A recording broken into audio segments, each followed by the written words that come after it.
Listo.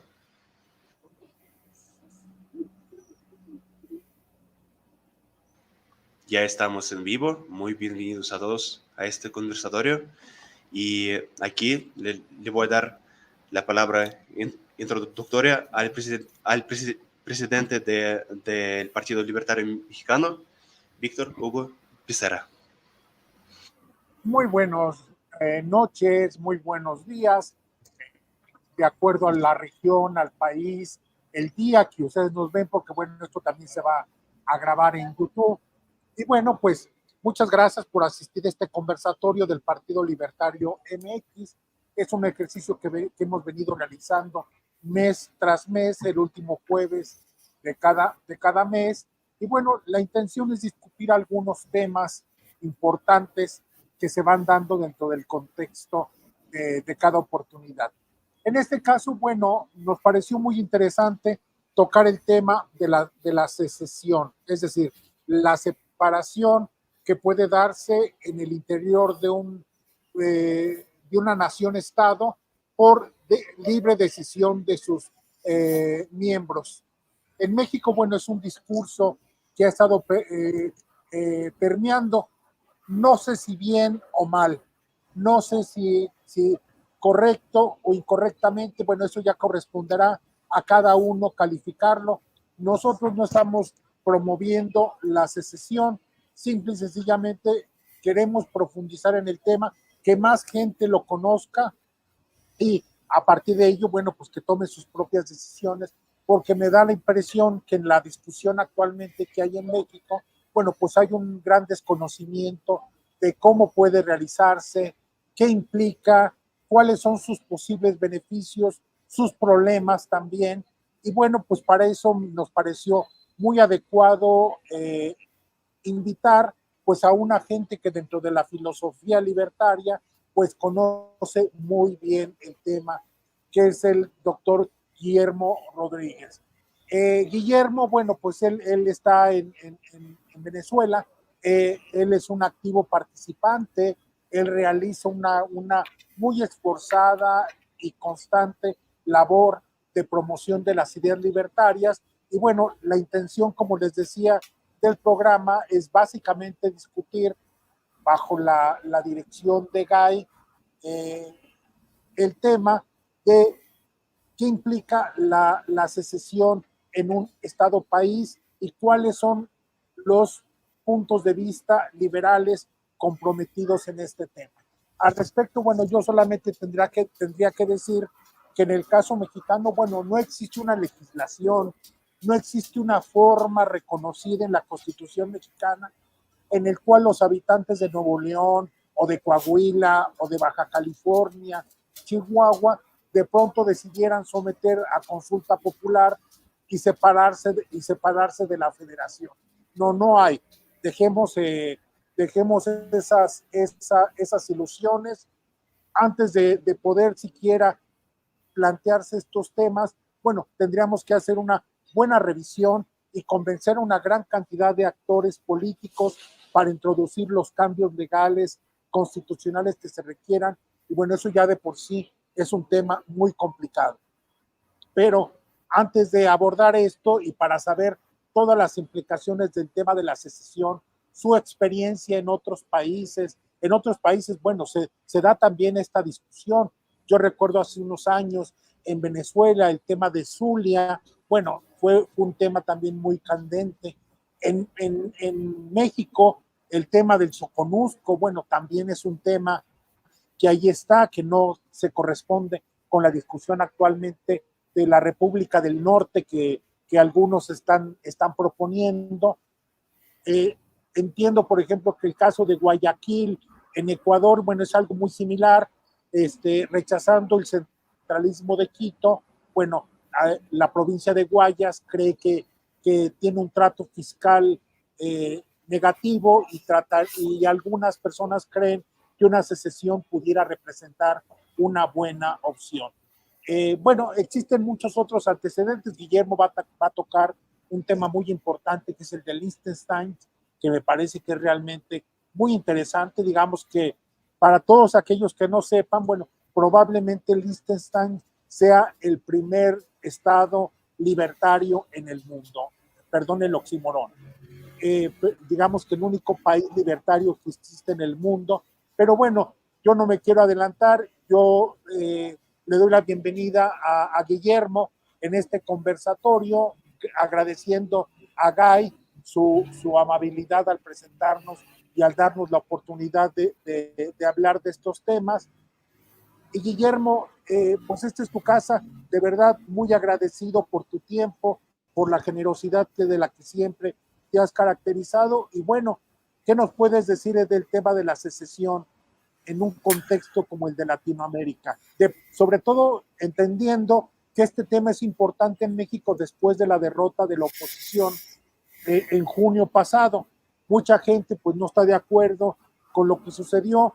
Lo que presenciamos en México, desde mi punto de vista, fue una elección de Estado comandada desde el gobierno federal, y eso, bueno, pues dejó a mucha gente herida, susceptible, y bueno, pues entonces, pues mucha gente cree que a lo mejor ir hablando de separación, de dejar en un lugar de la República los chairos y en otro lugar a la gente que creemos en el progreso, en la innovación, en el libre mercado y en la democracia, pues pudiera ser una opción viable. Yo creo que es una cuestión muy, muy, muy complicada, donde no existe ningún basamento, pero antes de eso hay que conocer bien el tema. Y por eso te invitamos, querido Guillermo.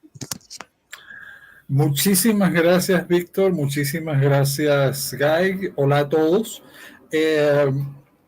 Bien, hablar de secesión es un tema que podría ser eterno, si quisiéramos analizarlo, pero me gustaría empezar por un comentario que está haciendo Alonso Morales.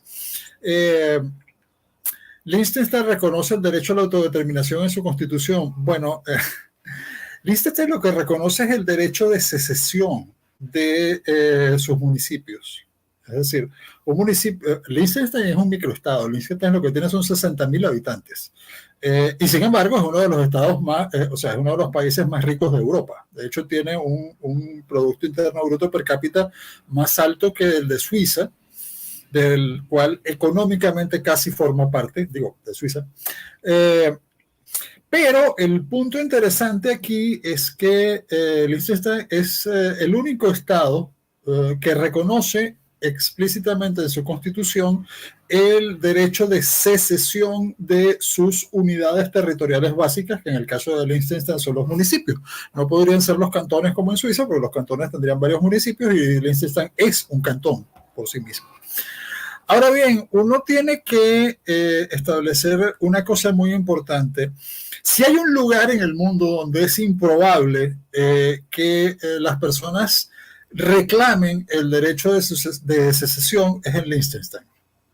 De hecho, en Austria, del otro lado de la frontera, no en Suiza, ha habido iniciativas, pensamientos, discusiones, movimientos de que más bien quisiera secesionar de Austria para unirse a Liechtenstein.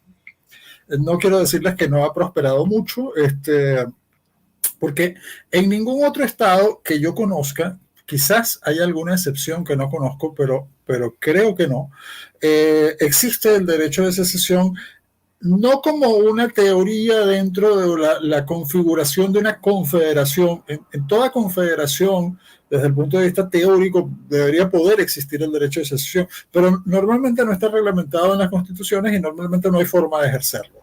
En el caso de las federaciones ni siquiera existe. De hecho, eso ha sido discutido yo no soy abogado, soy economista, pero en materia de derecho, creo que en Norteamérica, de la cual forma parte México, Estados Unidos mexicanos, pero en Norteamérica se discutió ampliamente hace bastante tiempo este asunto de si la secesión era un derecho de los estados o no era un derecho de los estados. Los que decían que no ganaron la guerra civil. Los que decían que no era un derecho de los estados ganaron la guerra civil.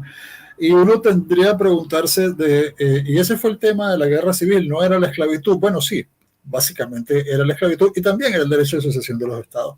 Y también eran muchos otros temas, y ese es el otro punto.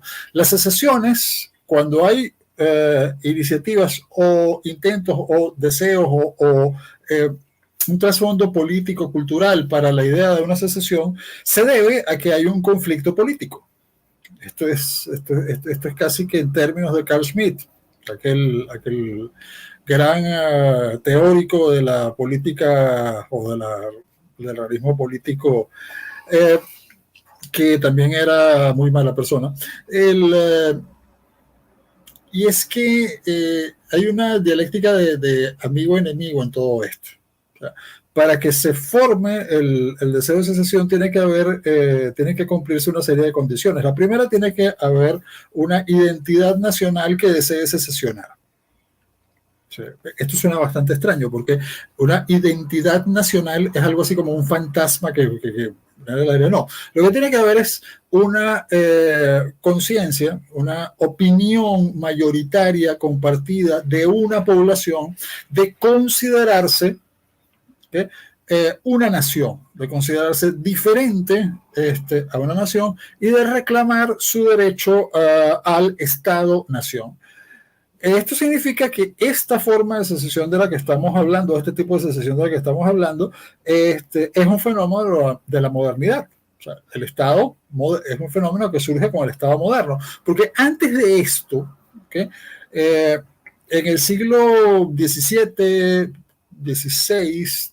XVI, se comienza a hablar en España de los derechos. O sea, los pensadores españoles de la ciudad de Salamanca comienzan a hablar de derechos humanos, de derechos de los pueblos, del derecho de los pueblos a deponer a los reyes cuando se transforman en tiranos. Juan de Mariana tiene todo un tratado sobre este tema, el cual, por cierto, es el conjunto de argumentos que usa Mariana para definir lo que es un tirano y explicar por qué el pueblo tiene derecho a deponer o a separarse de ese gobernante, a no seguirlo reconociendo como un rey legítimo, es exactamente los que se usan en la Declaración de Independencia de los Estados Unidos de América.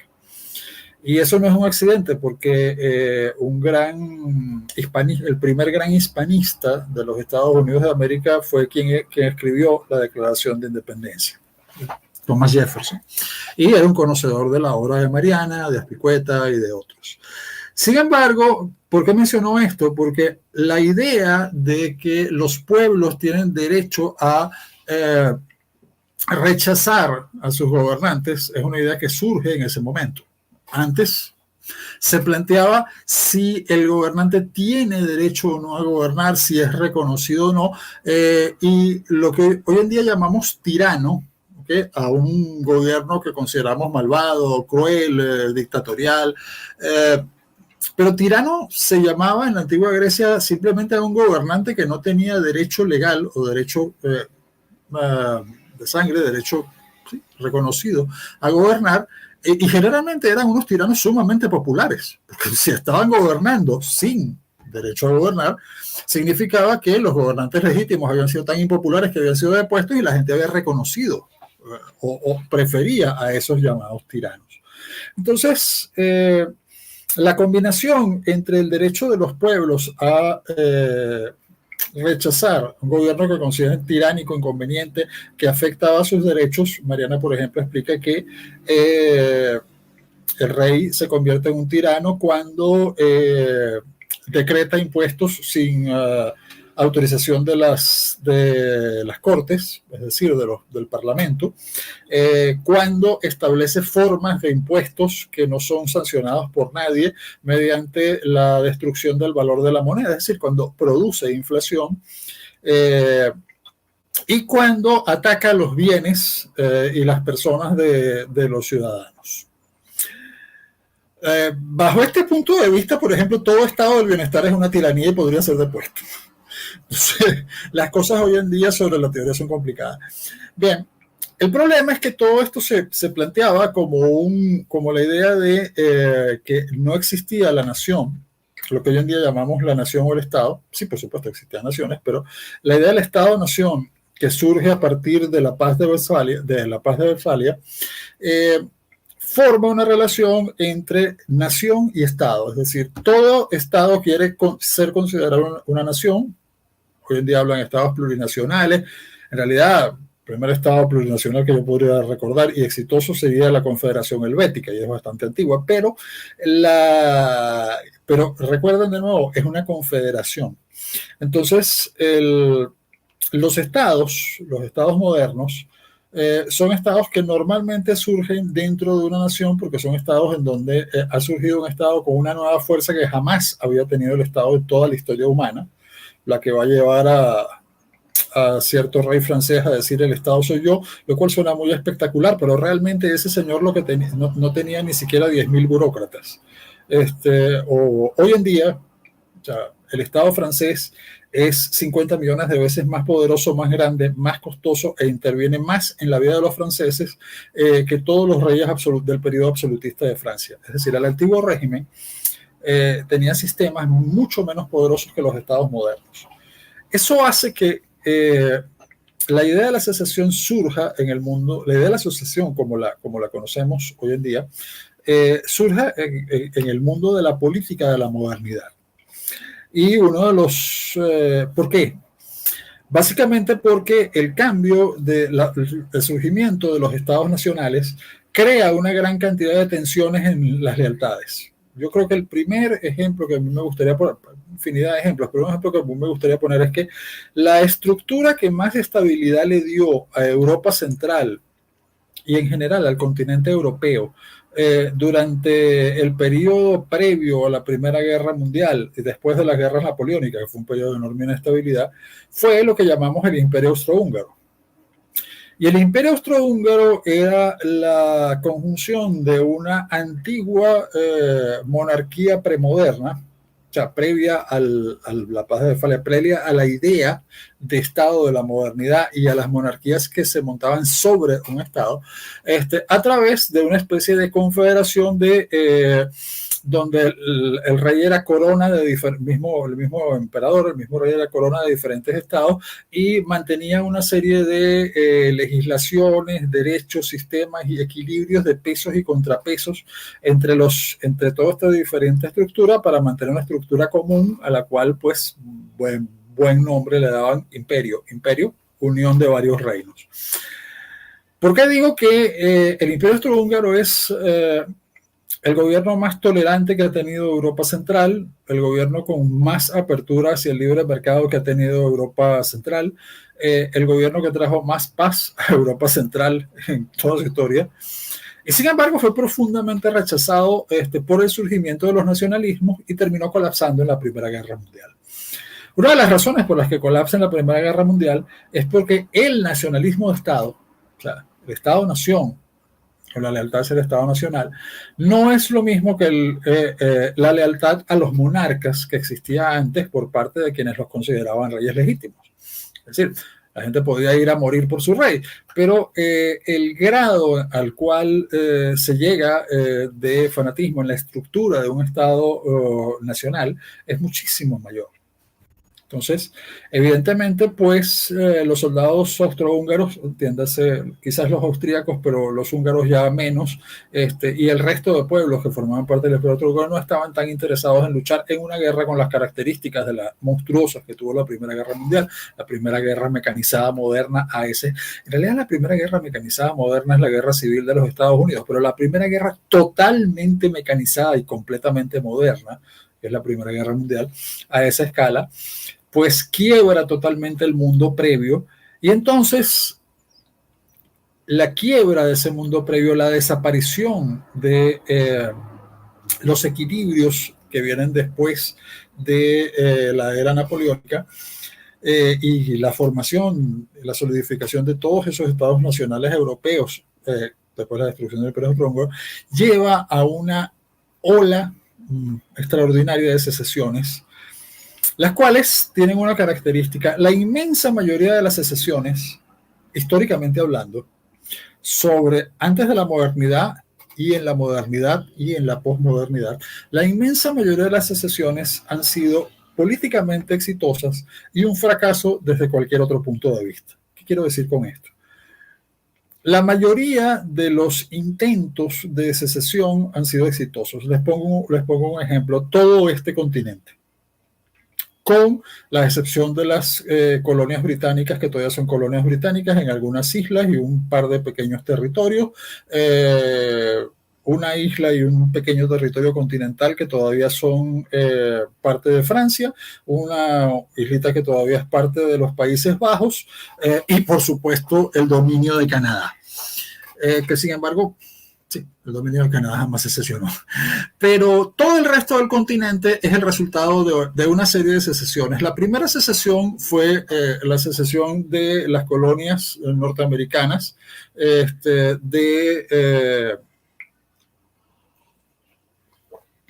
el Reino Unido, de Inglaterra y del Reino Unido. Ya existía el Reino Unido. Y fue exitosa. Y fue exitosa como secesión. O sea, los colonos, para sorpresa de todo el mundo, ganaron la guerra. Sí, con apoyo de Francia y España, pero ganaron la guerra. Y le ganaron la guerra a una de las grandes potencias de Europa. Y comenzaron a construir una nación. Y hoy en día, pues, es la primera potencia del mundo y lo ha sido durante muchos años. Este es uno de los poquísimos casos de secesión realmente exitosa de la historia.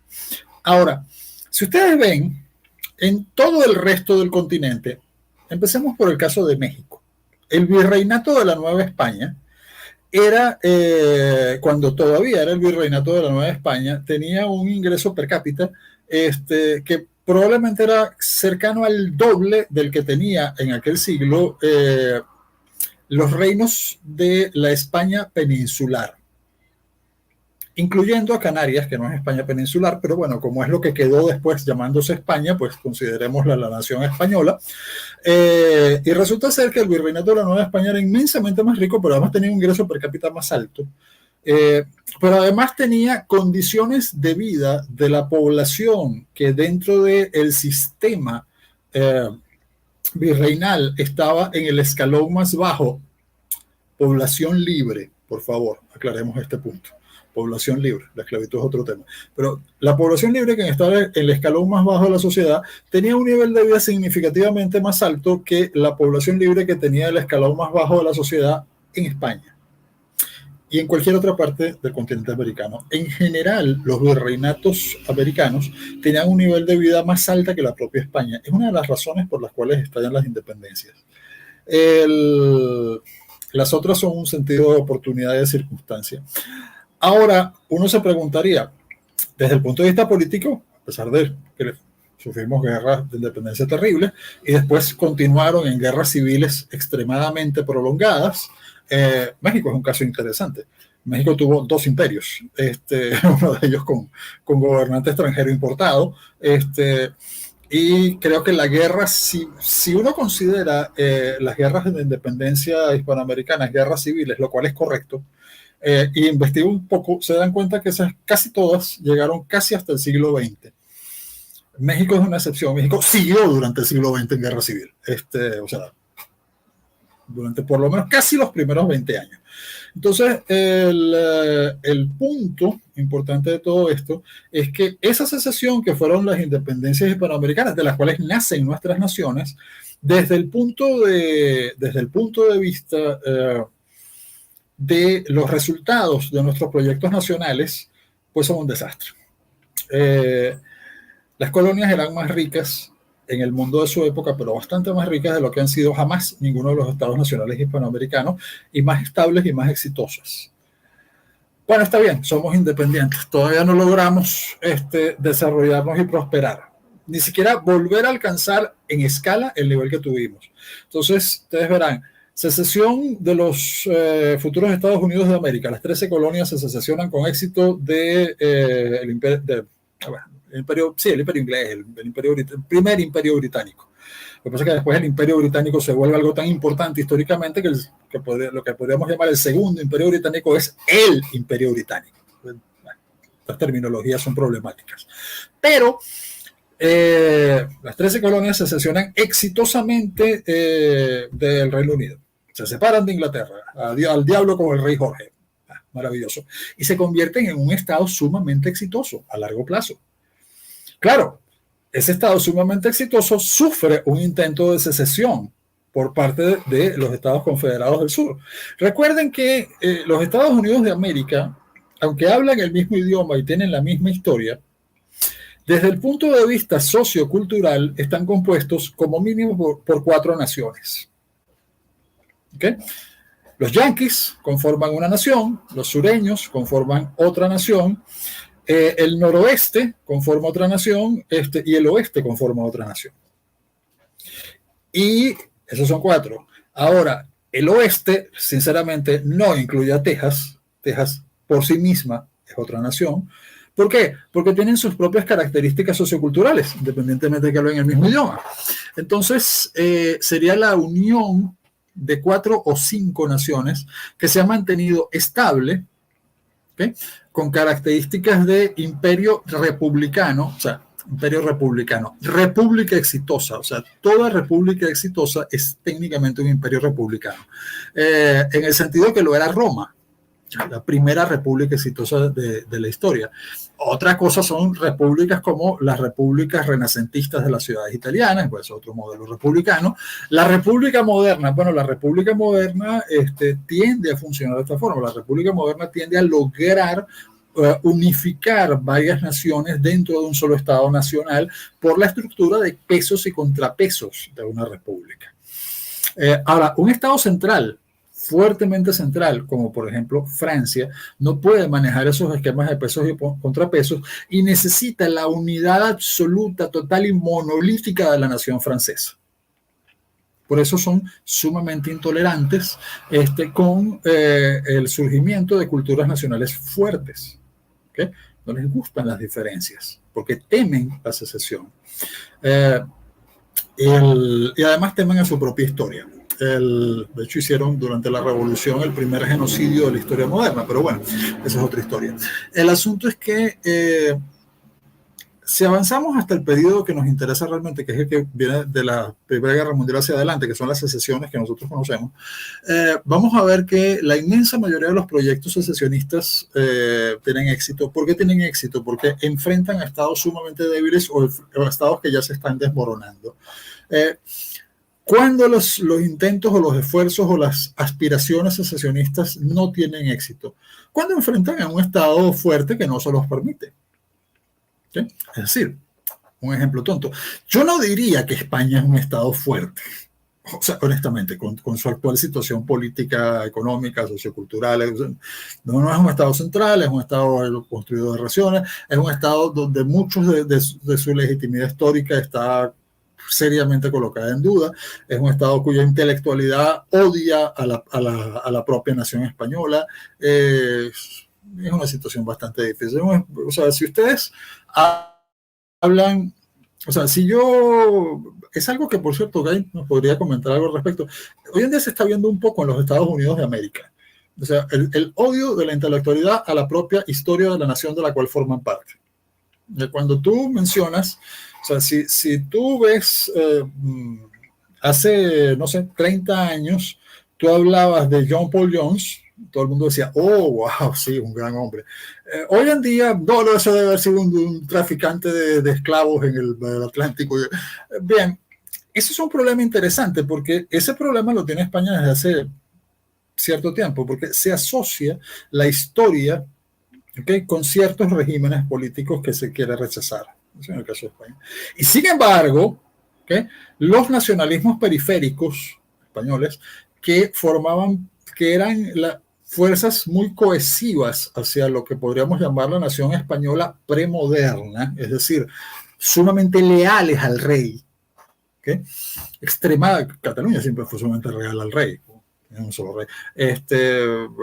Lo que llamaban en aquella época las vascongadas, es decir, el País Vasco, ni te cuento, etcétera. Pero con la mentalidad de la modernidad, pues se pueden formar nacionalismos periféricos. Esos nacionalismos periféricos, con todos los movimientos que hacen, todos los esfuerzos que hacen, pues no tenían ningún éxito. En la Gascuña francesa ni te cuento, ni siquiera los dejan hablar sino en francés. Y hay otros casos similares. ¿Dónde tenemos grandes momentos de secesión? Bueno, después de la Primera Guerra Mundial, con el colapso del Imperio Austrohúngaro, pues todos los antiguos pedazos del Imperio Austrohúngaro se secesionan, se vuelven independientes y comienzan a separarse unos de otros. Y bueno, el colapso de los imperios centrales, Alemania, parte de Rusia, bueno, Rusia desaparece y se forma la Unión Soviética entrega territorios a cambio de que los dejen tranquilos. Claro, su aspiración era recuperarlos y vaya si lo lograron, ¿no? Llegaron hasta Berlín. Pero el asunto es que el colapso de los imperios suele ser el momento de las grandes secesiones. ¿Y cuál es el siguiente gran colapso imperial o gran serie de colapsos imperiales que vamos a ver? El siguiente momento de grandes series de colapsos imperiales que vamos a ver va a ser la descolonización después de la Segunda Guerra Mundial. ¿Por qué? Bueno, porque hay un cambio de época. Es decir, el imperio británico ya no es capaz de sostenerse y además ya no es la primera potencia del mundo. La primera potencia del mundo es una república que tiene intereses muy fuertes en todo el mundo ya para ese periodo y que se formó como una república aislacionista, pero que pasa a tener intereses muy fuertes en otras partes del mundo y entra en la política internacional, pero que no tiene aspiraciones imperiales, a pesar de que se hable de nuevo imperialismo, es decir, en términos prácticos. En los momentos de máximo poder de los Estados Unidos de América no ha incorporado territorios que inclusive podría haber incorporado. La última vez que los Estados Unidos de América incorporan territorios fue después de la guerra hispanoamericana. Y seamos sinceros, la única razón por la que no incorporaron Cuba fue porque no quisieron, porque gran parte de la dirigencia cubana sí lo quería. Y claro, ahí entramos en un problema interesante. ¿Por qué no se incorporan territorios? Por un desastre llamado Filipinas. Porque Filipinas es el único esfuerzo realmente colonial de la historia de los Estados Unidos de América y por Dios que salió mal. O sea, salió bien desde el punto de vista de la posición en el Indo-Pacífico, que hoy en día vuelve a ser muy importante y ahora Filipinas es un gran aliado. Pero la guerra colonial americana fue un trauma para los Estados Unidos de América. O sea, la gente no comprende que fue algo casi como Vietnam. Y no porque los derrotaron, sino porque estaban ganando, pero es que no querían ganar de esa forma. O sea, la opinión pública existía y un país que se independizó mediante una secesión exitosa, reclamando sus derechos a la autodeterminación o a la independencia, sobre todo a no tener un gobierno tiránico, se le hace muy difícil tiranizar a otro por mucho que el realismo político lo tenga, sobre todo si es una democracia. Y claro, eso es lo que va a pasar posteriormente al Imperio Británico, que va a venir un cambio de época y las colonias van a reclamar su independencia, no es que no haya sucedido antes. Quiero recordarles que el primer conflicto, la primera guerra colonial importante como guerra colonial, es decir, donde la colonia intenta no ser colonia y casi lo logra contra el ejército británico, fue la de Sudáfrica, la de los Boers. ¿Okay? Y también quiero recordarles que el primer caso de auténtico genocidio mediante campos de concentración de la población civil para ganar una guerra la aplicó el Imperio Británico en Sudáfrica. Claro, el problema es que nadie en el mundo actual, aunque hay mucho revisionismo histórico en África y Sudáfrica es sumamente confuso hoy en día, ¿qué es lo que nadie reclama? Pues que los Boers eran dueños de esclavos. Y los británicos también. Pero el asunto es que se le puede endilgar a los Boers eso. Sin embargo, uno se pregunta, ¿y cómo se formaron esos estados Boers? El Transvaal, bueno, secesionando de la provincia del Cabo, ¿okay? La cual pasó de ser holandesa a inglesa, no estaban satisfechos, se fueron hacia el norte y formaron sus propios estados reclamando territorio. ¿Y por qué razón no lograron sostener su independencia? Bueno, porque tuvieron muy mala suerte, encontraron oro y diamantes. suena a buena suerte, pero si tu vecino inmediato es el Imperio Británico, es muy mala suerte, porque va a querer controlar los diamantes, y sobre todo si tienes a cargo de la política imperial en África a alguien llamado Cecil Rhodes, un hombre tan modesto que un país, hasta que en la independencia decidió cambiar el nombre, se llamó Rhodesia. Entonces, esa es la realidad. La mayoría de todo intento de secesión, directo o indirecto, contra un Estado fuerte, estaba razonablemente cohesionado, terminó en un fracaso. Todos los intentos o todas las aspiraciones de secesión o de separación, por ejemplo, de la Unión de Repúblicas Socialistas Soviéticas, fueron un fracaso hasta que colapsó el sistema soviético.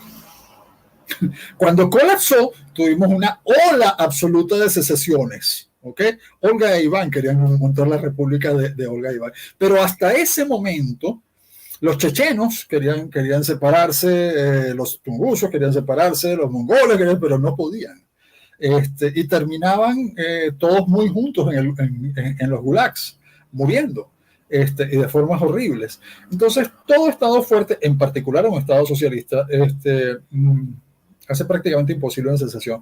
Solamente hay dos formas de secesión. Un Estado débil contra una unidad nacional fuerte, y eso puede ser sangriento, terrible, espantoso, aplicar guerras civiles, son los casos.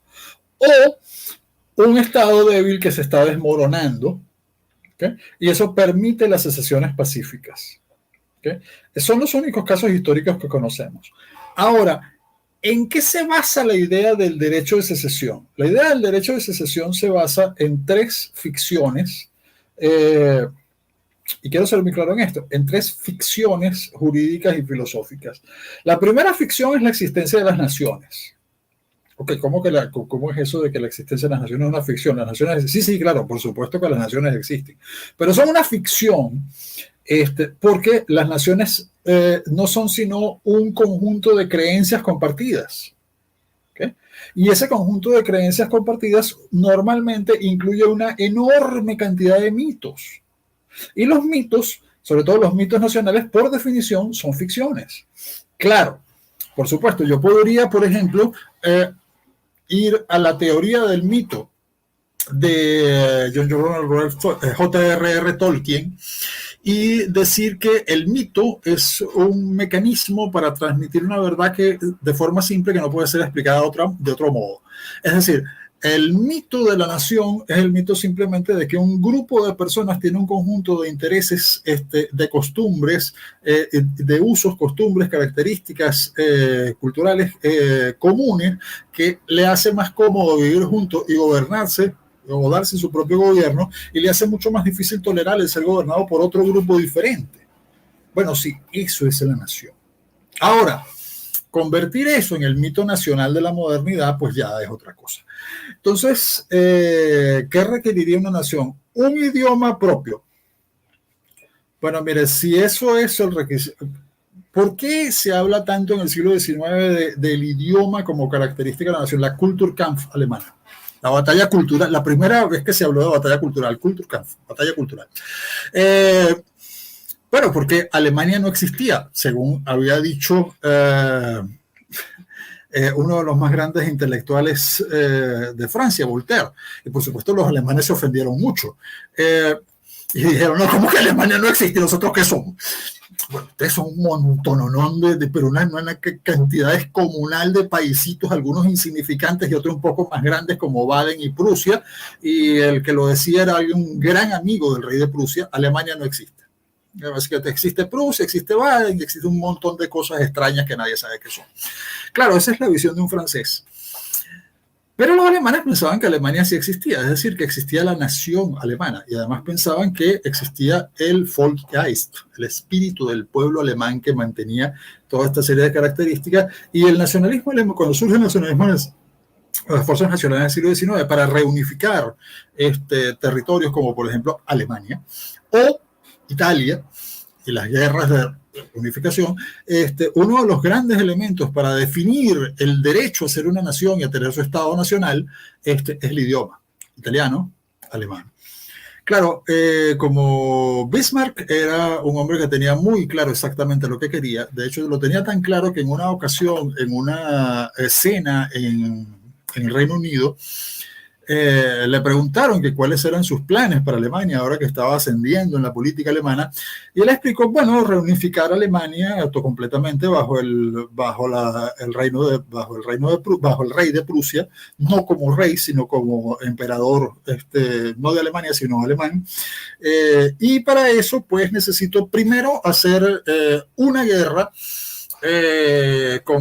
específicamente con uno de los países escandinavos, y para eso, para poder unificar al sur, y posteriormente necesito ganarle una guerra a Francia, y luego hay que evitar por todos los medios cualquier otra posibilidad de guerra con Francia, porque si vamos a una segunda guerra con Francia, todo lo que se lograría se acabó. Y esto que estoy diciendo no es broma.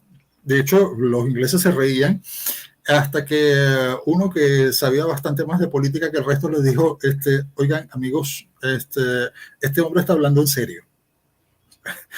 Están hablando en serio, que eso fue lo que hizo. Y esa fue la reunificación alemana. ¿Por qué mencionó esto? Porque esa gran nación alemana reunificada no incluía todos los pueblos de idioma alemán, porque Bismarck decidió irse por lo que llamaron la pequeña Alemania, no toda la nación alemana. Por lo tanto, dejó fuera a Austria porque no quería manejar el problema del Imperio Austrohúngaro, y además es imposible. O sea, el Imperio Austrohúngaro era una realidad en ese momento que no podía ser sobrepasada, y tampoco entendía que los que hablaban alemán en Suiza eran suizos, no alemanes. Sí hablaban alemán, pero eran otra cosa. Además, por cierto, hablan alemán. O sea, ustedes han estado en la Suiza alemana, porque si ustedes hablan alemán y han estado en la Suiza alemana, no van a entender absolutamente nada. Ellos los van a entender ustedes, pero ustedes no van a entender nada. El alto alemán que se habla en Suiza es otra cosa. O sea, dice que eres alemán. Bueno, sí, se parece, pues, más o menos traducible, pero es que olvídenlo. Entonces, todas estas historias de secesiones exitosas, desde el punto de vista político, que son la inmensa mayoría, llegan a su máxima expresión en el siglo XX con el colapso del poder soviético. El colapso del poder soviético produce todas las secesiones de las antiguas repúblicas soviéticas, pero además subdivide, o sea, acaba con todo el mapa que se dibujó después de la Segunda Guerra Mundial. Tantas secesiones produce ese periodo que todavía tenemos una serie de estados que nadie reconoce hasta la fecha. O sea, hay estados que secesionaron, que tienen hoy en día sus propios gobiernos, que existen, bueno, existen más o menos, tratan de existir. El que no los reconoce, pero reclama ser el verdadero dueño de ese estado, hasta ahora no los ha aplastado, porque son estados débiles. Pero Macedonia del Norte, por favor. O sea, ya el hecho de que exista Macedonia es mucho éxito secesionista. Y entonces, además, hay Macedonia del Norte. Bueno, Macedonia del Norte nadie sabía que existe, pero existe. Lo que pasa es que nadie la reconoce, y la única forma de que una secesión sea realmente exitosa requiere, como decía, de primero una conciencia común de unidad nacional. Es decir, quien reclama conformar el nuevo Estado debe tener la mayoría de la opinión pública de ese territorio de su parte, pensando que efectivamente pues tienen derecho a ser, son otra cosa, no forman parte de ese Estado del cual están formando parte y no quieren, que les va a ir mejor siendo independientes y teniendo su propio Estado. Generalmente no es así, pero bueno, la promesa puede estar ahí. Que tienen ese derecho, que el gobierno que tienen es injusto y malo con ellos. ¿Okay? ¿Cuál es el lema, por ejemplo, del secesionismo catalán hoy en día? Madrid nos roba. Les puedo probar que desde el punto de vista del pacto fiscal, o sea, del sistema de la socialdemocracia, del Estado del Bienestar español, es exactamente al revés. ¿Okay? Digo, entre transferencias entre regiones.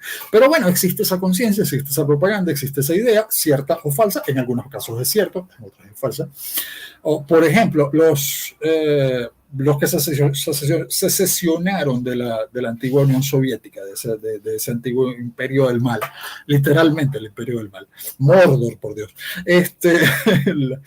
Pero el caso es que, ¿quiénes son los primeros en intentar secesionar cuando todavía existía la Unión Soviética, cuando sabían que les iba a caer encima la KGB y después decir? Los estados bálticos. ¿Por qué? Porque son tan antiguos o quizás más antiguos que la propia Rusia como Estado.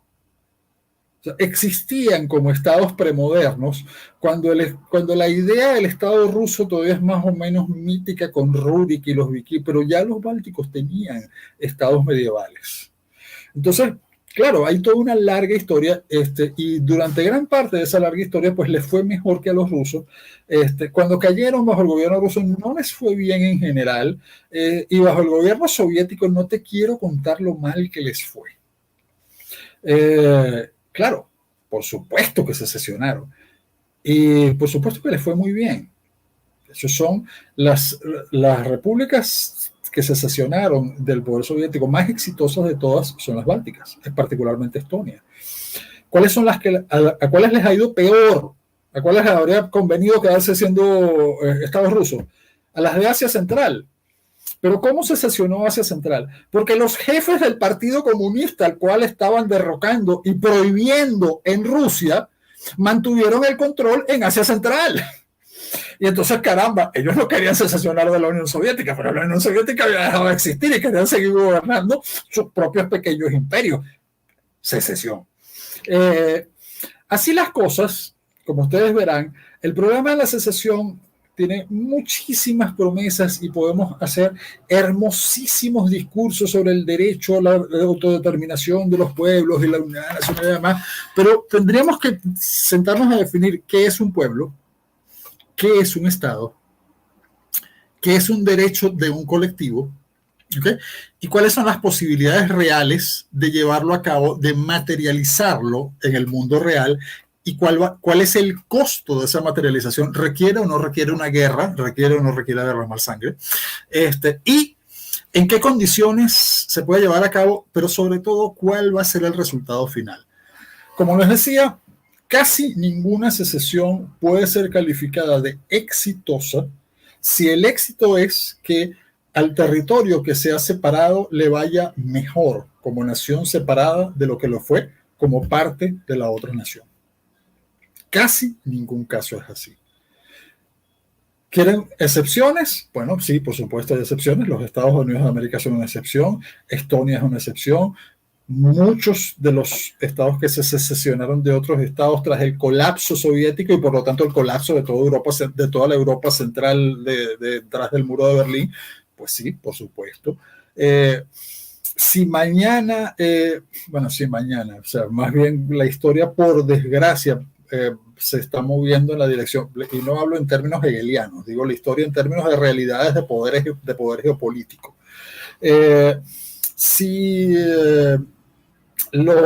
Taiwán lograse sostener exitosamente su secesión de China, que por el momento la sostiene con gran dificultad, y todo indica que va a terminar igual que Hong Kong en algún momento, por desgracia, todo indica eso.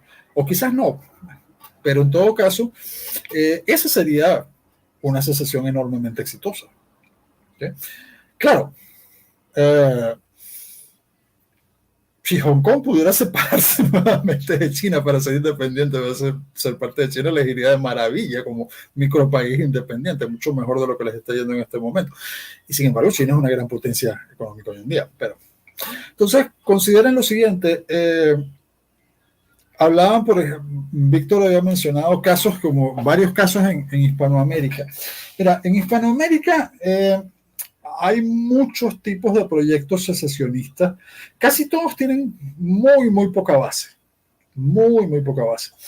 Porque nuestros propios estados son producto de la realidad de la división territorial que arma el gobierno de los Habsburgo, que es el gobierno español, el gobierno de los Habsburgo, y la arma en base a las realidades que encuentra sobre el terreno y que le reportan los conquistadores que tienen éxito.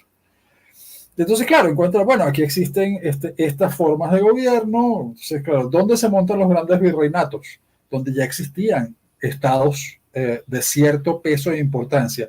¿Por qué Europa estaba tan desarrollada y tenía tanto poder como para conquistar los imperios americanos y eran grandes imperios?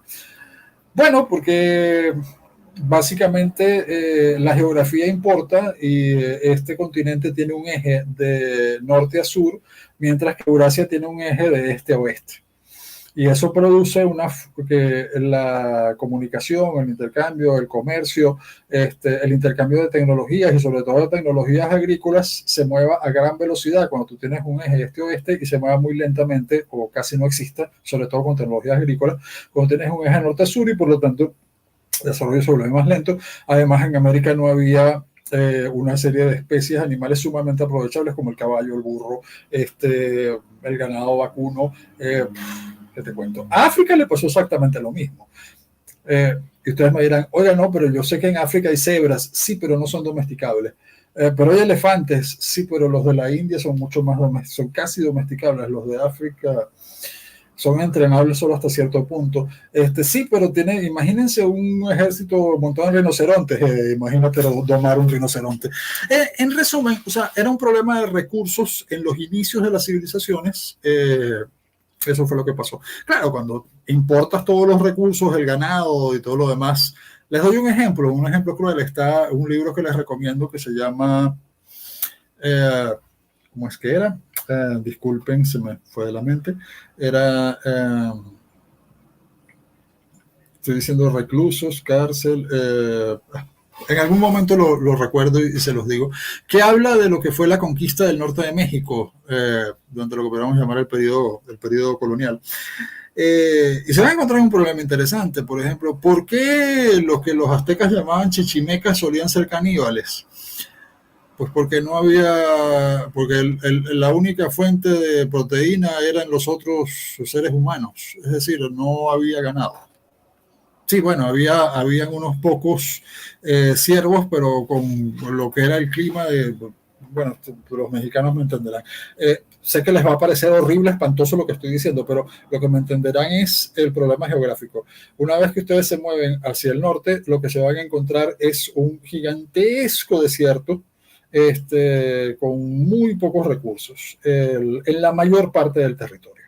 Un desierto de Sonora.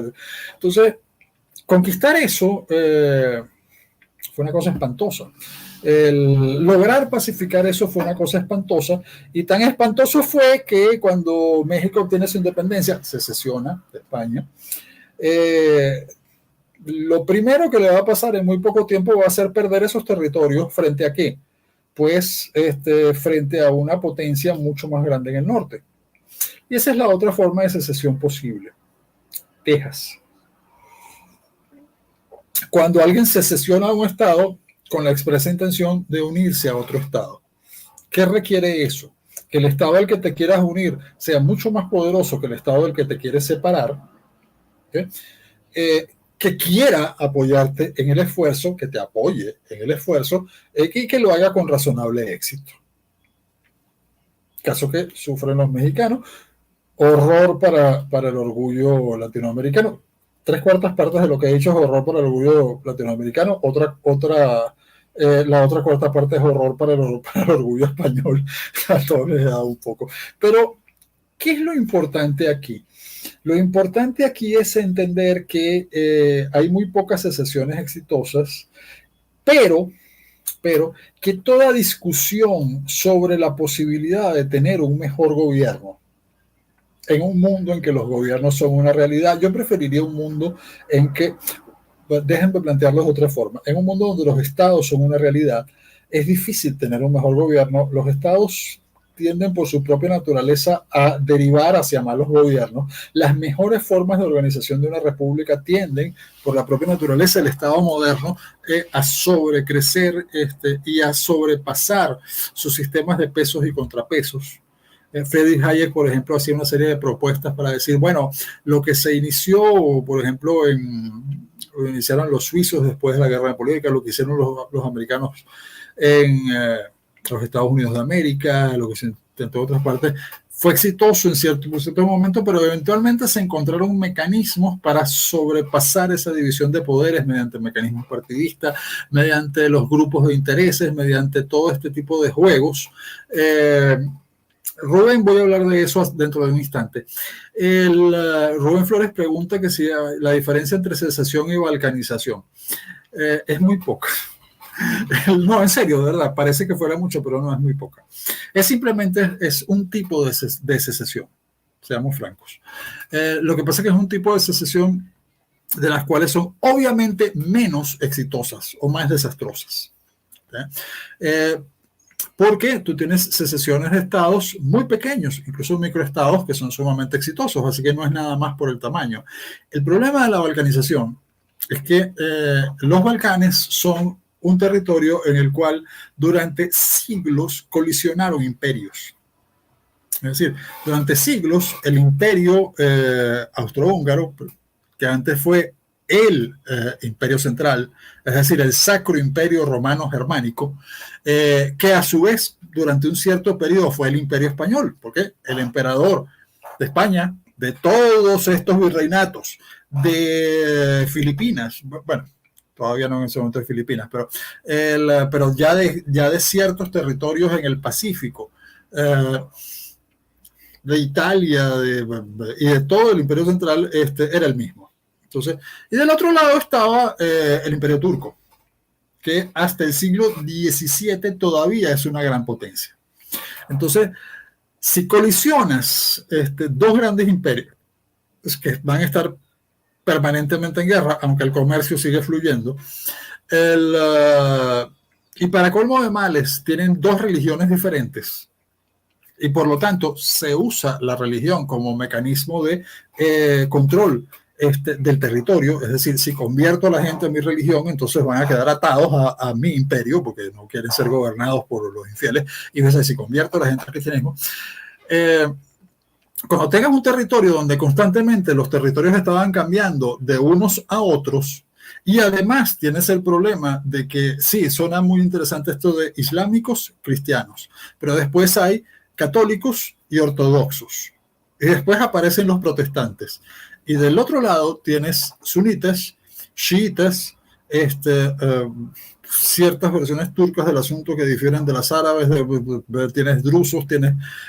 Y claro, todos estos grupitos religiosos, culturales, con diferentes idiomas, comienzan a reunirse y a combatir unos con otros por problemas locales, sin estados tapón, o casi nunca con estados tapón, colisionando constantemente, y claro, se forma una realidad poblacional e histórica con una serie de odios históricos heredados generacionalmente espantosa, y eso son los Balcanes. Entonces, ustedes me dirán, ¿durante qué periodo han estado en paz los Balcanes? Bueno, cuando han estado sometidos a un solo, único y unificado, dentro de todos los Balcanes, imperio brutal, por ejemplo, el periodo soviético. Del resto, han estado en guerra. ¿Okay? Inclusive, si quieren un dato, ¿por qué la balcanización es tan espantosa y termina en pedacitos y pedacitos y pedacitos que se declaran independientes y se hacen la guerra unos a otros? Y bueno, por eso, porque es el resultado de su historia. Y ¿por qué sigue sucediendo? Porque los seres humanos somos así. Bien, a lo que quería yo llegar es a que los proyectos secesionistas fundamentalmente son proyectos que se fundamentan en tres ideas poderosas e importantes: la existencia de esa unidad nacional cultural de algún tipo, la diferencia, eso, y la necesidad y el deseo, la aspiración de tener un mejor gobierno. Bien, y eso es lo que me hace terminar justamente donde empecé. Todo esto empezó con la idea de que los pueblos tienen el derecho a rebelarse contra gobernantes tiránicos e injustos, porque violan sus derechos, los derechos de los pueblos, los derechos de los ciudadanos. Como decía Juan de Mariana, no son del rey los bienes de sus vasallos. Un príncipe justo no es un tirano y se puede hacer lo que sea necesario para deponerlo.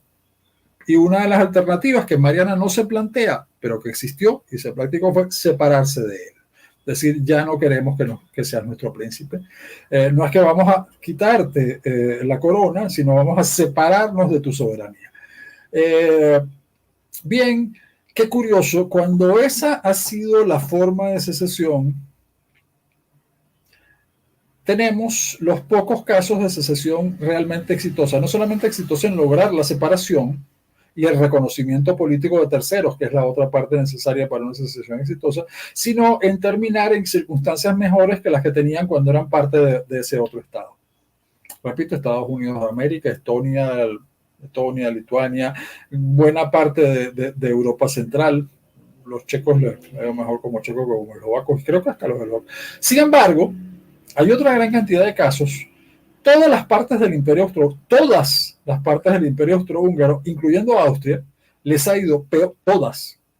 Les ha ido peor como naciones separadas de los que le iba a todas ellas dentro del Imperio Austrohúngaro. O sea, a Hungría le fue peor como Hungría que como parte del Imperio Austrohúngaro. A Austria le fue peor como Austria como parte, bueno, tan fue peor que no quiero contar lo que fue el Auschwitz.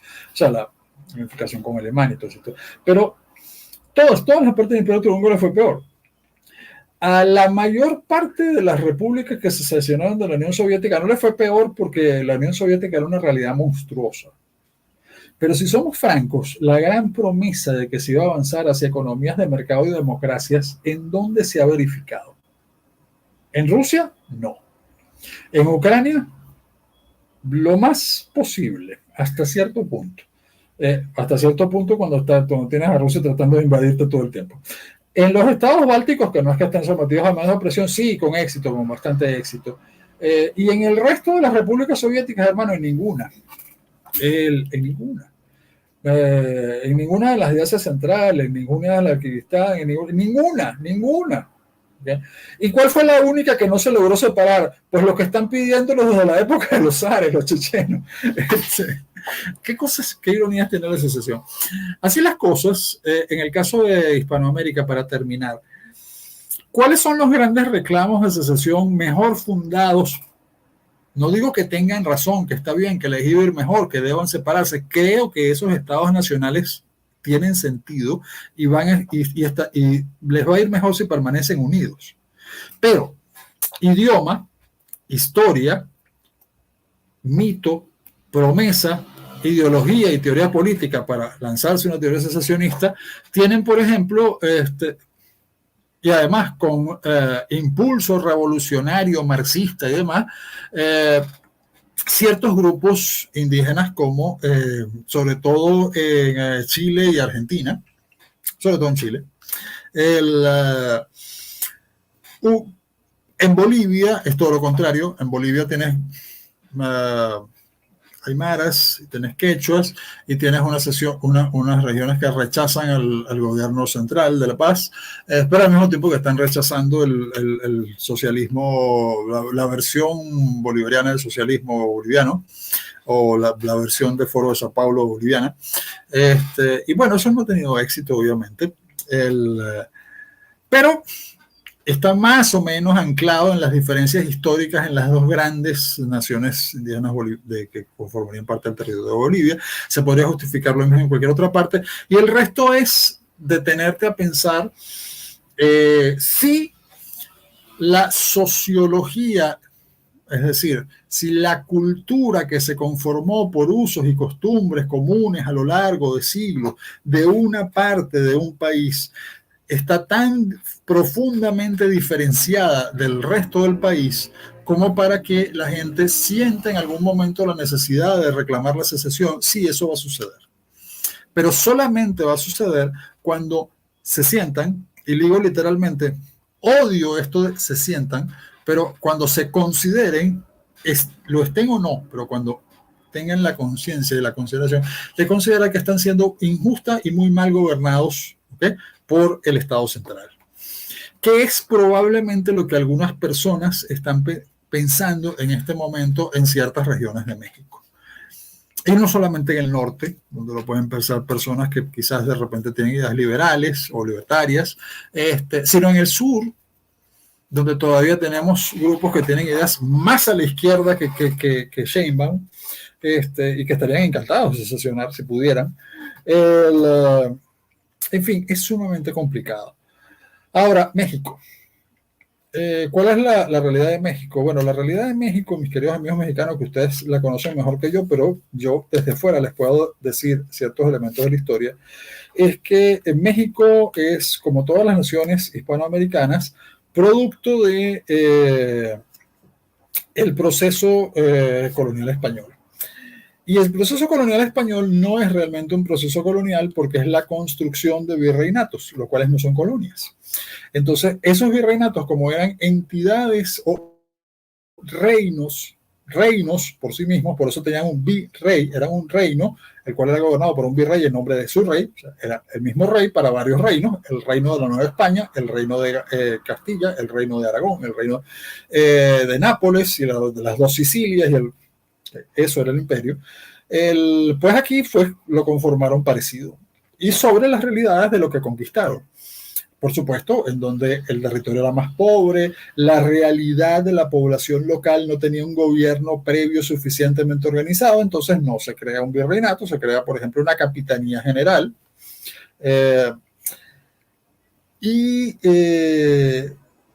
¿Sobre qué se creó eso? En el caso de México, fundamentalmente sobre el Imperio Mexica. ¿Sí? Y el Imperio Mexica era un imperio. O sea, los mexicas habían conquistado otros pueblos y habían extendido su influencia hacia el norte lo más que pudieron, aunque ellos provenían del norte, por cierto, eran chichimecas. Para la gente del sur, chichimeca significa algo así más o menos como salvaje. Pero los aztecas, o sea, evidentemente hay gente que viene del norte, no se conoce la leyenda, y crean ese imperio, y ese imperio gobierna toda otra serie de pueblos que ha ido conquistando, norte, sur, este y oeste, llega hasta el territorio de maya, no con gobierno directo, sin gobierno directo, sobre todo ya los mayas ixiles, sí, bueno, o sea, ya se nota incluso hasta en el lenguaje, en la toponimia, que ya es otra cosa, o sea, ya la influencia mexica es descomunal.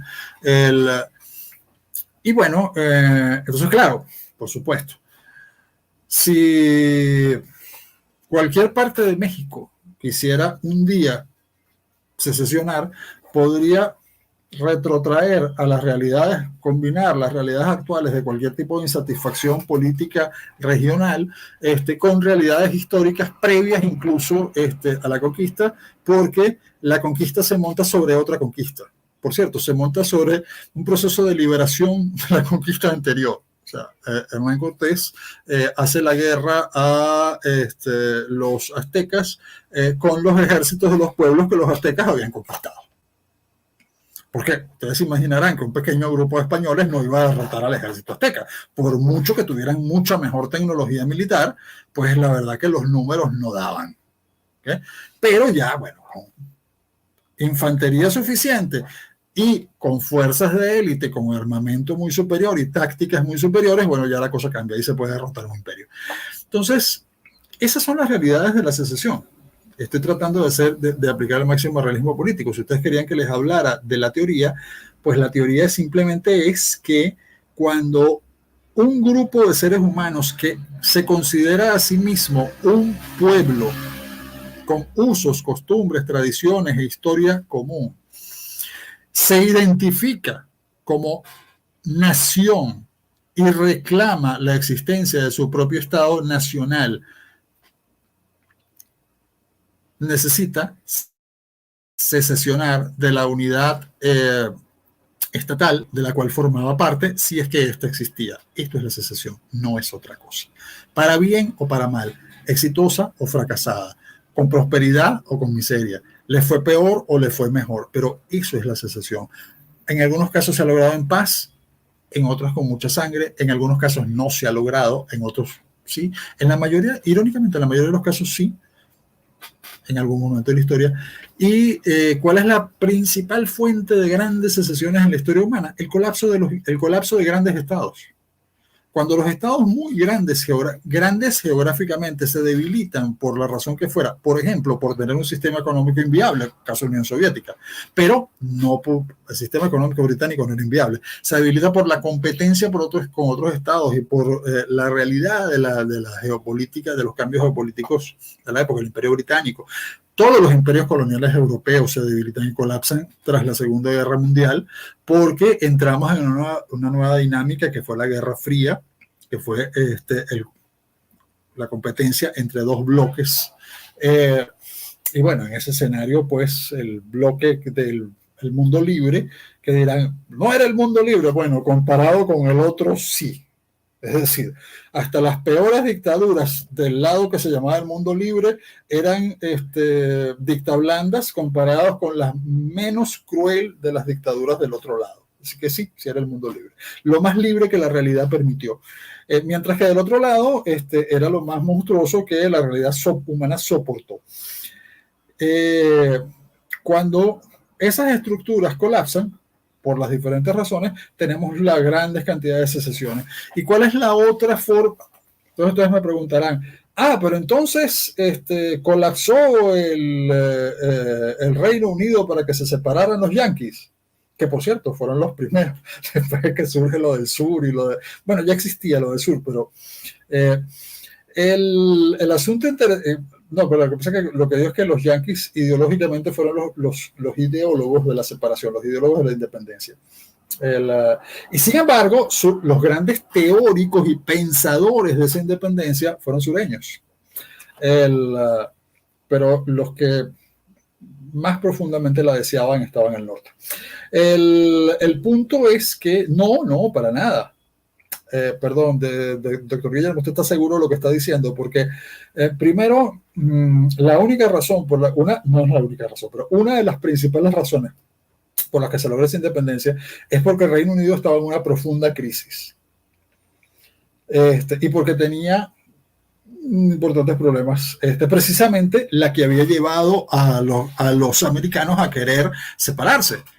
¿Okay? Las guerras que se libraron también en territorio americano y que les fueron sumamente costosas para los colonos y que los tenían hartos de tener que estar pagando todo eso, sacrificando sangre y vidas y sufriendo impuestos cada vez más altos que ellos no habían votado, ¿sí? Lo cual, como dice Juan de Mariana, convierte al rey en tirano.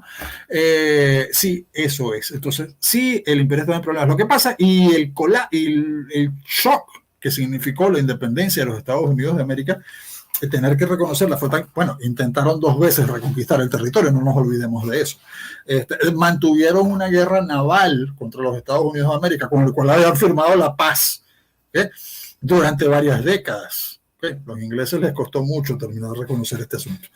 Pero el asunto es que ese revulsivo terminó por crear posteriormente el Imperio Británico. Así que, miren ustedes qué cosa. Ambos lados de la separación les fue muy bien. Es uno de los pocos casos en la historia. En serio, es uno de los pocos casos en la historia. La mayoría de las secesiones han sido un desastre.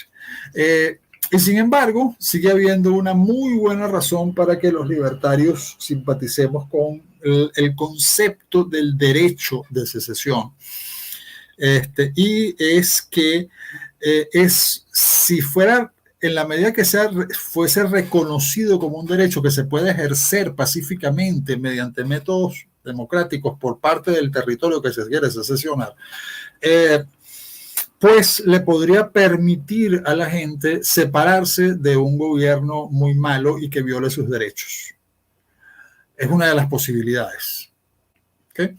Entonces, eso es, creo que en resumen, todo lo que les podía hablar al respecto. Creo que estarán bastante decepcionados, probablemente estaban esperando que dijera otra serie de cosas diferentes, pero desgraciadamente pues esta es un poco la realidad del tema. Muchísimas gracias. Gracias Guy, gracias Víctor Hugo, gracias amigos del Movimiento Libertario. Entonces, por cierto, voy a aprovechar la oportunidad de recomendarles que no olviden, por favor, esto se va a transmitir por una página de YouTube, así que no olvide darle like, suscribirse a la página y suscribirse a través de Patreon para contribuir con la página. Y aprovechando que estamos hablando de ese tema, no deje de visitar mi propia página de YouTube, que es Guillermo Rodríguez G. Red, en la cual va a encontrar mucha información sobre este tema y muchísimos otros.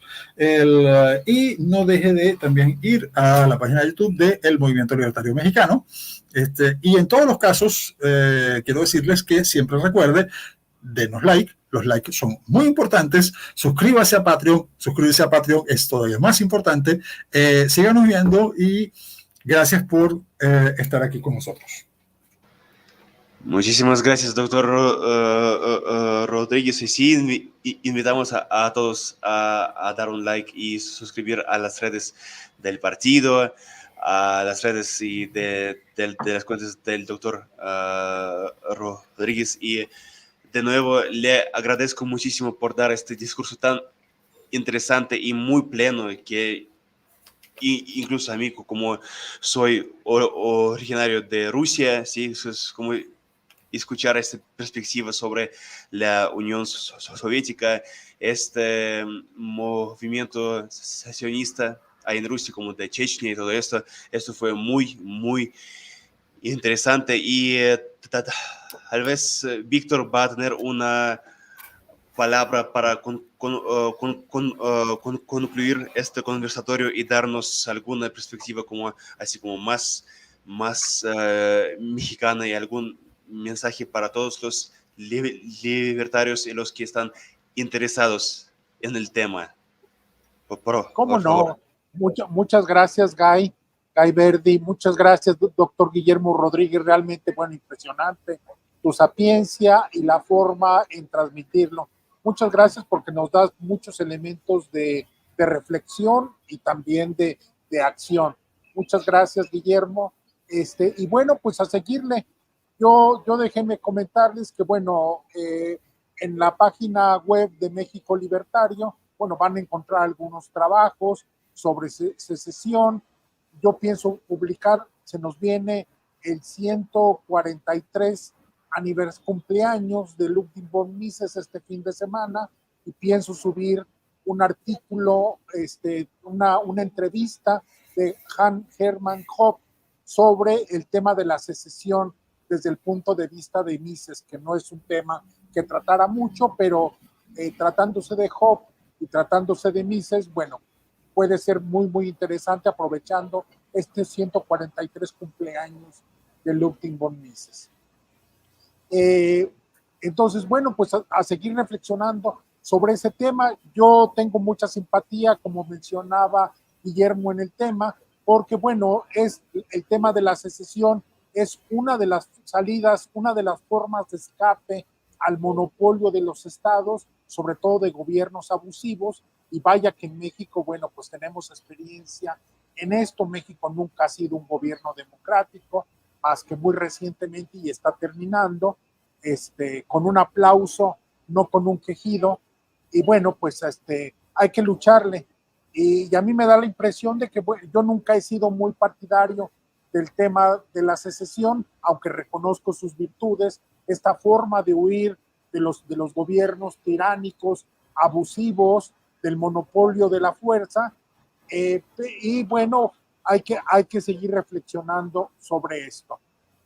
Yo he visto los últimos 15 años en España, como por ejemplo el tema de la secesión fue utilizado por una camarilla política de los catalanes, pues precisamente para adoctrinar, para destinar una gran cantidad de recursos públicos, de expoliar, para ellos quedarse en el poder.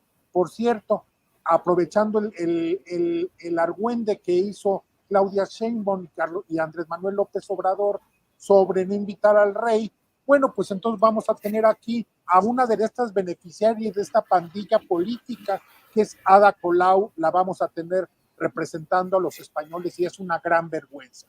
Tener a Ada Colau representando a los españoles, beneficiaria precisamente de esta pandilla que estuvo adoctrinando durante los últimos 15 años, persiguiendo gente, estableciendo intolerancia cultural, bueno, me parece realmente exorbitante, algo impensable, pero bueno, así son los chairos, eso quieren, bueno, pues eso van a tener. Perdón, Guillermo, quería yo nada más comentar lo de Ada Colau. No, perdón, yo lo que quería, disculpen ustedes dos, pero es que olvidé hacer un comentario final, o sea, mi comentario final olvidé una parte que tiene cierta importancia y por eso quiero abusar de ustedes, aprovechar, y es que el único estado que reconoce el derecho de secesión, que precisamente es el microestado de Liechtenstein, es a su vez el único estado moderno en el cual la soberanía no reside en el pueblo, sigue residiendo en el príncipe y en el pueblo. Y esto es muy interesante porque La soberanía reside en el pueblo, en el príncipe, porque la misión constitucional del príncipe, el cual no recibe dinero del Estado ni de los impuestos de los ciudadanos de Liechtenstein, sino que se mantiene a sí mismo y su dignidad real con sus propios recursos, consiste en defender al pueblo de sus propios políticos electos. Es decir, es el representante de la nación de Liechtenstein y del pueblo de Liechtenstein, y de la unidad nacional de Liechtenstein y de los intereses de Liechtenstein y de los intereses del pueblo y de cada ciudadano de Liechtenstein ante sus propios gobernantes.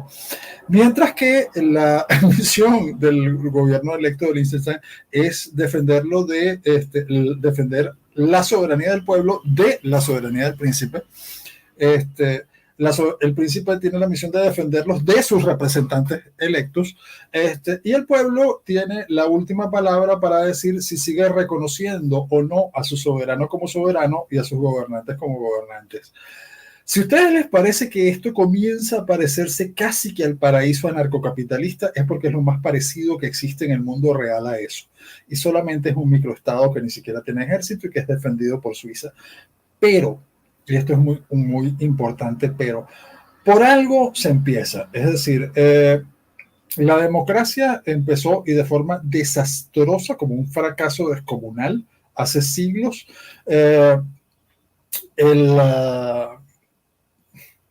Si yo hubiera dicho, que por cierto lo dije, ¿saben? En el año de 1980, que para la siguiente década ya no iba a existir la Unión Soviética, la gente se hubiera reído de mí. Bueno, se rieron, pero pasó. Claro, también dije que tenía una gran confianza de que la Federación Rusa iba a lograr superar sus complejos geopolíticos y culturales y superar su historia de cleptocracia, y conformar un sistema de gobierno democrático equilibrado, no tan democrático, pero sí equilibrado, y no autoritario y no cleptocrático, y me equivoqué, pero de lejos que me equivoqué.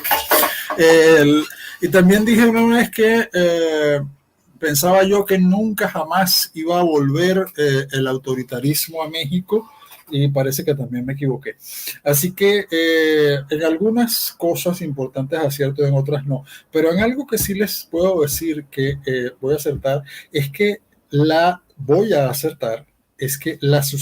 secesión va a ser un tema que se va a hacer cada vez más interesante en el mundo en las próximas décadas. Y se va a hacer muy interesante porque volvemos a tener imperios.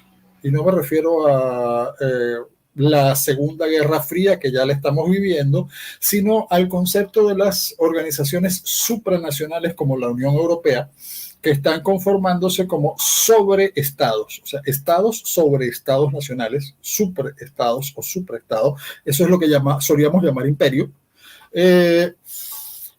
Y contra eso, no contra los viejos estados nacionales, van a venir esfuerzos secesionistas, y esos esfuerzos secesionistas van a venir incluso de los antiguos estados nacionales.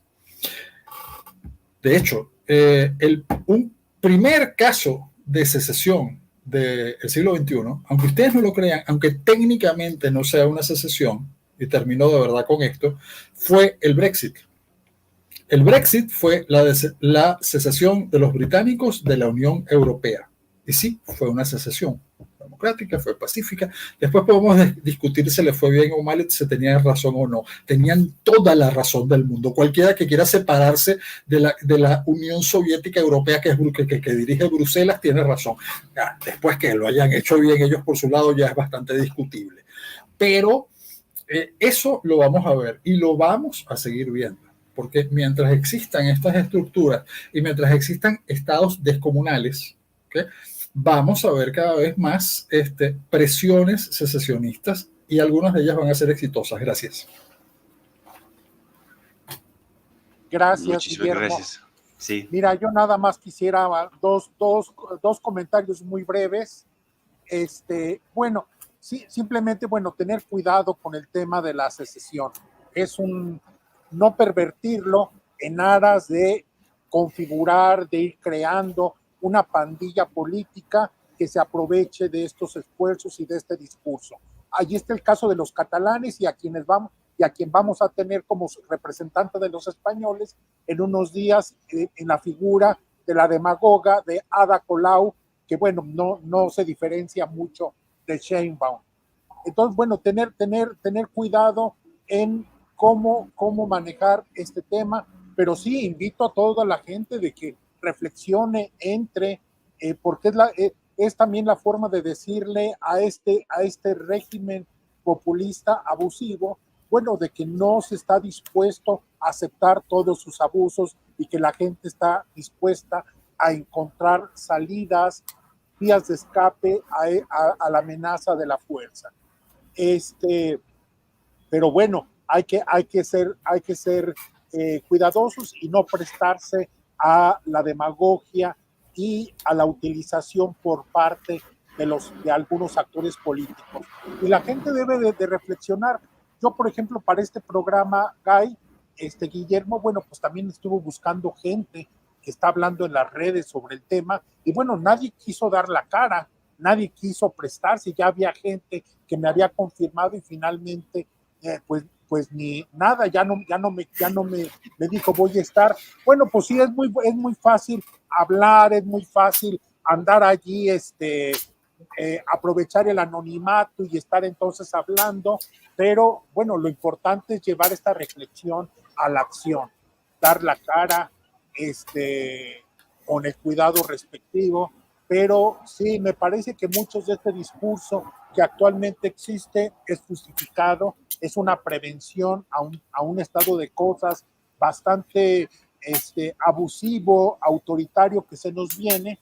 Solamente tengamos cuidado en no ser carne de cañón de algún político oportunista, porque imagínense estar buscando una secesión y de pronto tener a los Yunes como los abanderados de esta nueva secesión, o a Samuel García, o algún otro impresentable como estos, como es la propia Ada Colau y toda la pandilla de políticos catalanes que lo único que ha pasado es que se han enriquecido con este discurso de la secesión en Cataluña.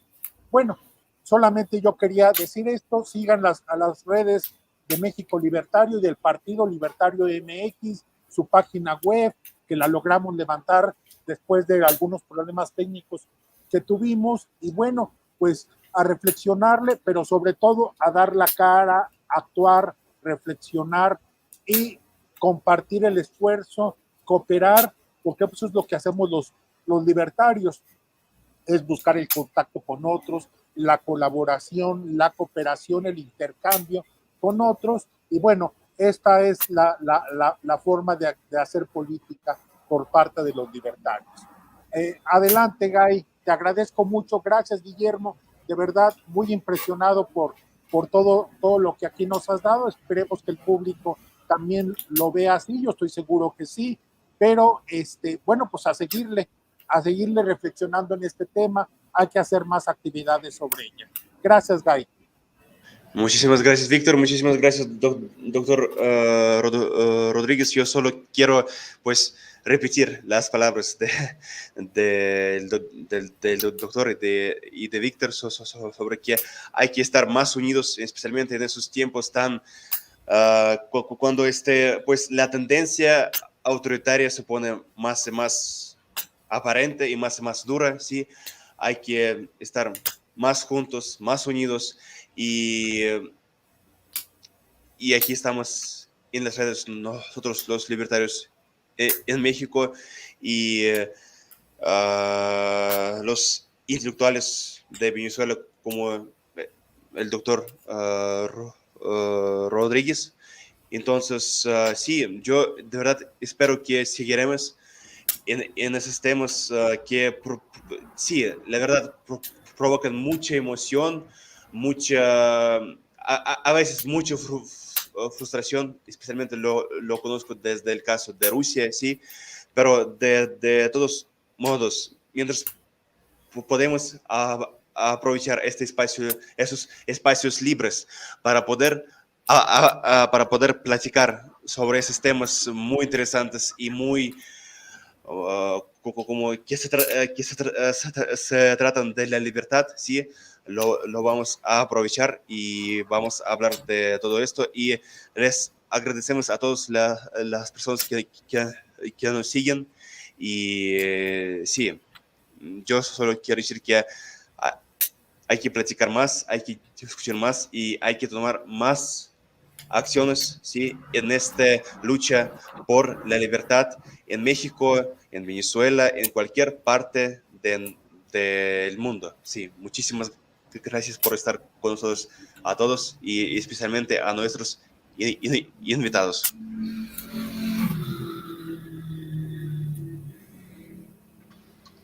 Y entonces con esto vamos a terminar el stream y de nuevo, Un privilegio. Muchas gracias, Guy. Muchas gracias. Gracias a todos.